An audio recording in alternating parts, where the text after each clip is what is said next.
चलिए वक्त हो चला इस वक्त की बड़ी खबर का, जो कि भोपाल से मिल रही है, जहां किसानों के पक्ष में एक बड़ा निर्णय लिया गया है। पहली बार आरटीए के दायरे में सहकारी समितियां आएंगी। खाद बीज अनाज उपार्जन के घोटाले पर अब अंकुश लगेगा, यानी कि विराम लगेगा। राशन दुकान वेबसाइट पर प्रदर्शित करने के निर्देश दिए गए हैं। सेल्समैन को वेबसाइट पर स्वतः प्रदर्शित करने के निर्देश जारी कर दिए गए हैं। राज्य सूचना आयुक्त राहुल सिंह का ये फैसला लिया है।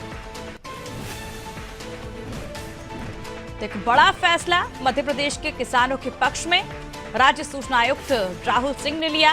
पहली बार आरटीआई के दायरे में सहकारी समितियां अब आएंगी। खाद बीज अनाज उपार्जन के घोटालों पर अब विराम लग सकेगा। राशन दुकान वेबसाइट पर प्रदर्शित करने के निर्देश भी जारी कर दिए गए हैं। तो सहकारी समिति में हो रहे घोटाले पर नकेल कसने के लिए मध्य प्रदेश राज्य सूचना आयोग द्वारा एक ऐतिहासिक आदेश में प्रदेश में अनाज का उपार्जन और राशन दुकानों को संचालन करने वाली सभी सहकारी समितियों को तत्काल प्रभाव से आरटीआई अधिनियम के अधीन लाया गया है। और इसी दिशा आदेश में राज्य सूचना आयुक्त राहुल सिंह ने राशन की दुकानों पर कार्य करने वाले सेल्समैन के वेतन संबंधी गड़बड़ी उजागर होने पर प्रदेश के सभी सेल्समैन की वेतन संबंधी जानकारी जिले के पोर्टल पर प्रदर्शित करने के निर्देश भी जारी कर दिए हैं।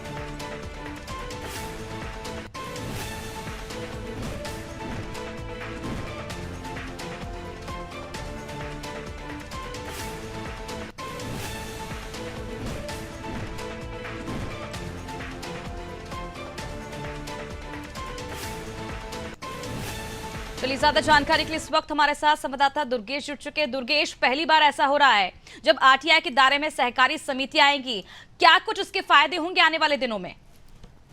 देखिए, बड़ी खबर है और बड़ा फैसला है। राज्य सूचना आयुक्त राहुल सिंह ने एक बड़ा ऐतिहासिक फैसला दिया है। सहकारी समितियों में जो घोटाले हो रहे थे उन पर नकेल कसने के लिए मध्य प्रदेश राज्य सूचना आयोग ने जो ये ऐतिहासिक कदम लिया है, उससे बहुत बड़ा किसानों का फायदा होने जा रहा है।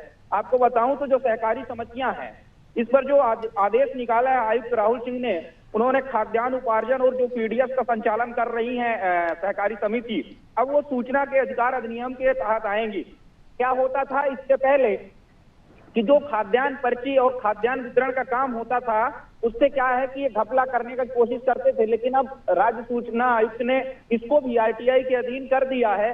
तो कहीं ना कहीं जो इसमें भ्रष्टाचार हो रहा था और भ्रष्टाचार की जानकारियां आम आदमियों को नहीं दी जा रही थी, लोगों को नहीं मिल रही थी, उससे कहीं ना कहीं अब जो घोटाले हो रहे थे उनका पर्दाफाश होगा। यही वजह है कि ये प्रदेश में ये पहली बार ऐसा होने जा रहा है। अभी हमने पिछले बीतों दिनों भी देखा था, उन्होंने जो अस्पताल थी, निजी क्लिनिक और निजी अस्पतालें थी, उनको भी आरटीआई के अधीन लाया था। कुल मिलाकर बात की जाए तो राज्य सूचना आयुक्त राहुल सिंह ने जब से पदभार ग्रहण किया है, तब से उनके जो फैसले हैं वो कहीं ना कहीं मध्य प्रदेश के लिए ऐतिहासिक होते जा रहे हैं। इससे जो किसान हैं, इससे जो आम जन है, उन सभी को राहत मिलेगी।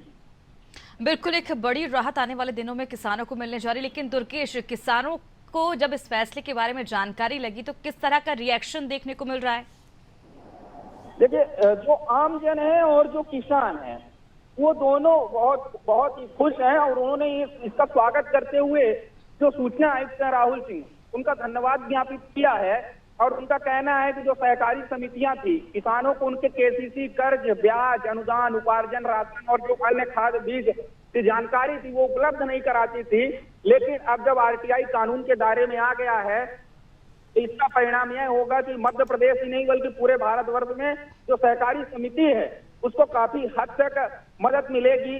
और इसके साथ ही जो घोटालेबाज थे, जो भ्रष्टाधिकारी थे, उन पर नकेल कसी जाएगी। बने रहिए अब हमारे साथ दुर्गेश, आपसे और जानकारी हम लेंगे। तो आपको बता दें कि मध्य प्रदेश के किसानों के पक्ष में एक ऐतिहासिक फैसला लिया गया है। पहली बार आरटीआई के दायरे में अब सहकारी समिति आएंगी। खाद बीज अनाज उपार्जन के घोटाले पर अब विराम लग सकेगा। राशन दुकान वेबसाइट पर प्रदर्शित करने के जो निर्देश हैं वो भी जारी कर दिए गए हैं। चलिए बात कर लेते हैं अगली बड़ी खबर की, जो कि भोपाल से ही। आपको बता दें कि चिकित्सा शिक्षा राज्य मंत्री हमीदिया अस्पताल पहुंचे। हमीदिया अस्पताल पहुंचकर उन्होंने निरीक्षण किया और नरेंद्र शिवाजी पटेल ने मरीजों से इस दौरान बातचीत भी की। और देखिए अस्पताल की तस्वीरें आपको हम दिखा रहे हैं, जहां डॉक्टर्स को आवश्यक निर्देश देते हुए भी दिखाई दे।